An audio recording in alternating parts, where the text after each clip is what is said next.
मथुरा के श्री कृष्ण जन्मभूमि और शाही मस्जिद ईदगाह विवाद पर सुप्रीम कोर्ट अब अक्टूबर के 21 अक्टूबर से शुरू होने वाले हफ्ते में सुनवाई करेगा। याचिकाएं पोषणीयता पर बात है। इलाहाबाद हाई कोर्ट के फैसले को लेकर सुप्रीम कोर्ट में चुनौती दी गई है।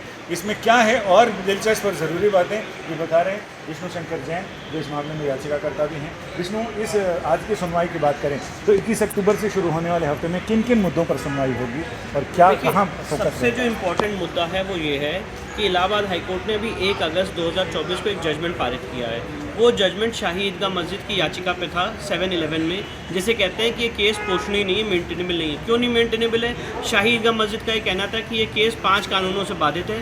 पहला कानून places of worship act, Waqf act, specific relief act, order 23 rule 3A और लिमिटेशन एक्ट। इन 5 कानूनों से उन्होंने बताया था केस बाधित है और चलने लायक योग्य नहीं है। उन 5 कानूनों पे इलाहाबाद हाईकोर्ट ने डिटेल्ड फाइंडिंग दी और ये बताया है कि ये केस चलने लायक योग्य और इन कानूनों से बाधित नहीं है। आज जब ये मैटर सुप्रीम कोर्ट में हियरिंग के लिए आया था तो हमने सुप्रीम कोर्ट के सामने ये पॉइंट आउट किया कि हमने स्टे वेकेशन की एप्लीकेशन लगाई है। सुप्रीम कोर्ट ने जो 16 जनवरी के ऑर्डर से वहाँ पे एडवोकेट कमीशन का सर्वे रोका है और उसको स्टे को वेकेट किया जाए, क्योंकि इलाहाबाद हाईकोर्ट ऑलरेडी इसमें अपना जजमेंट सुना चुका है। तो उस समय शाही ईदगाह मस्जिद के वकील ने कोर्ट को पॉइंट आउट किया कि अभी जो इलाहाबाद हाईकोर्ट का जजमेंट आया है 1 अगस्त का, ऑर्डर 7 रूल 11 पे, हम उसको चुनौती दे रहे हैं सुप्रीम कोर्ट में, और जब उसकी हियरिंग हो जाए उसके बाद इन सारी याचिकाओं पे कंसिडरेशन किया जाए। तो सुप्रीम कोर्ट ने अभी इस मामले की सुनवाई 21 अक्टूबर को लगाई है और in the mean time supreme court ने कहा है कि this matter requires detailed hearing.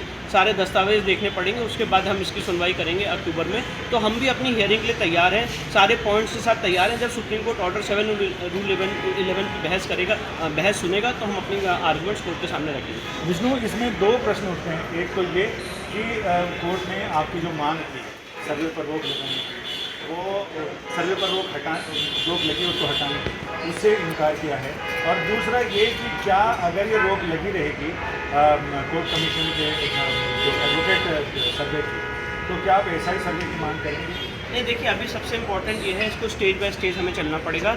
मैं सबसे पहले सर आपको ये क्लियर करना चाहता हूँ कि सुप्रीम कोर्ट ने हमारी एप्लीकेशन जो हमने लगाई थी स्टे वेकेशन की, उसको डिसमिस नहीं किया है। उन्होंने कहा इसको अभी हम आज कंसिडर नहीं करेंगे, पहले उनकी SLP आ जाए 1 अगस्त के ऑर्डर को चैलेंज करते हुए, उसके बाद हम इसको सुनेंगे। तो ना उस पर कोई इशू नोटिस किया है, ना उसको डिसमिस किया है। That is just pending before the court, point number 1। Point number 2 ये है कि जो आज सर्वे पर रोक लगाई है अभी सुप्रीम कोर्ट ने, तो इस दृष्टिकोण में अभी हम कोई further application honourable high court के सामने नहीं देने जा रहे हैं। पहले एडवोकेट कमीशन का सर्वे होगा, उससे वस्तु स्थिति तय होगी और उसके बाद अगर ज़रूरत लगेगी तो अमीन सर्वे, ASI सर्वे, वो सब उसके बाद फॉलो करता है। तो we will follow the stages और पहले हम सुप्रीम कोर्ट की हियरिंग का वेट करेंगे। जब सुप्रीम कोर्ट इस मामले में ऑर्डर 7 रूल 11 की हियरिंग कर लेगा, उसके बाद इस मामले में आगे क्या एप्लीकेशन देनी है एडवोकेट कमीशन सर्वे के बाद, वो उस समय हम लोग निर्धारित करेंगे।